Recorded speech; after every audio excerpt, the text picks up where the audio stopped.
गया। अभी इसके पहले हम लोगों ने क्या पढ़ा था? साइंस के बारे में। कि साइंस शब्द की उत्पत्ति कैसे हुई है। साइंस शब्द जो है उसका शाब्दिक अर्थ क्या है और साइंस का डिफिनीशन क्या है, यही पढ़ा था ना हम लोग। ठीक है। इसके बाद हम लोगों ने देखा कि साइंस जो है उसको कितने भागों में बांटा गया है? दो भाग में। पहला है नेचुरल साइंस और दूसरा है सोशल। नेचुरल साइंस जो है इसको हमने कितने भागों में बांटा है? दो। फिजिकल साइंस और बायोलॉजिकल साइंस। फिजिकल साइंस के अंतर्गत हम लोग क्या किसका अध्ययन करते हैं? नॉन लिविंग केवल और केवल नॉन लिविंग का अध्ययन करते हैं। और बायोलॉजिकल साइंस जो हमारा है इसके अंतर्गत हम लोग लिविंग थिंग्स जितने सजीव हैं उनका अध्ययन करते हैं। कोई दिक्कत नहीं। अब ये फिजिकल साइंस जो है जिसके अंतर्गत हमने कहा कि हम लोग नॉन लिविंग का अध्ययन करते हैं, इसको हम लोग कितने भागों में बांटते हैं? दो भागों में। पहला हो जाता है फिजिक्स और दूसरा हो जाता है केमिस्ट्री। ठीक इसी तरह से जो हमारा बायोलॉजिकल साइंस है यह भी दो भागों में बढ़ता है। पहला बॉटनी जिसके अंतर्गत हम लोग नहीं स्टडी ऑफ प्लांट जिसके अंतर्गत हम लोग प्लांट्स का अध्ययन करते हैं।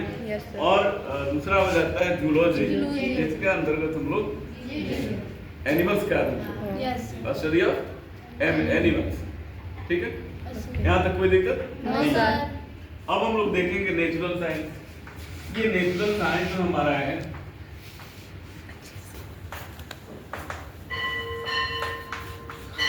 क्या है?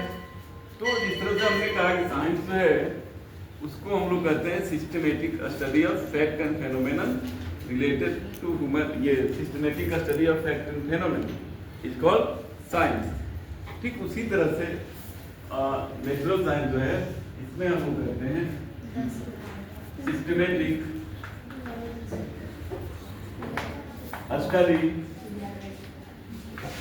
ऑफ फैक्ट एंड फेनोमेनन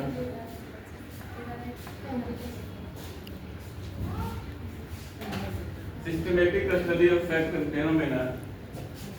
थोड़ा सा इसको और चेंज कीजिए, इसको चेंज कीजिए कि systematic study of experimentally verified fact.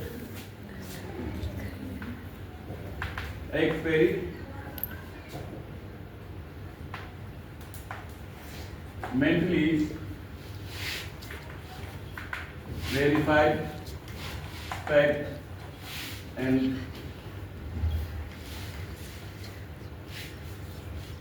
the systematic study of experimentally verified fact and phenomena is called natural science.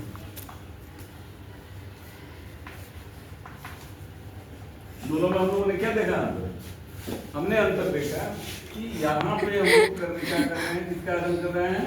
जिस सत्य हम घटना का अध्ययन कर रहे हैं किस तरह के तथ्य घटना का? एक्सपेरिमेंटली वेरीफाइड फैक्ट, प्रायोगिक तौर पर सत्यापित तथ्यों एवं घटनाओं के क्रमबद्ध अध्ययन को हम लोग नेचुरल साइंस के अंदर अध्ययन करते हैं। वैसे तो नेचुरल जैसे नाम से ही स्पष्ट है कि इसके अंदर अंतर्गत किसका अध्ययन होता है? नेचर्स का, प्रकृति का, है ना।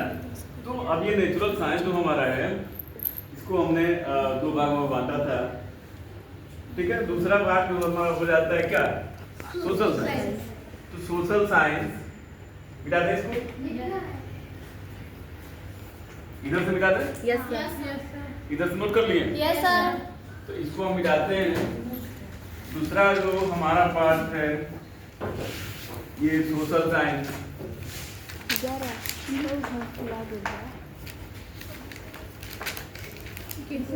सोशल साइंस ये क्या है? हम किसे कहेंगे सोशल साइंस? तो हम करते हैं सेम उसी तरह से डिफाइन कीजिए इसको भी कि the systematic study of fact and phenomena related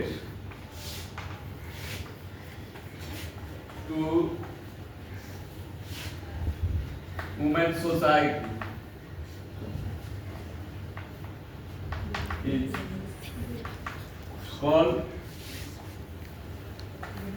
social science. इसमें हम क्या देख रहे हैं? इसमें हम देख रहे हैं सोशल साइंस को जब डिफाइन करने की बात आती है तो हम किसका अध्ययन करते हैं?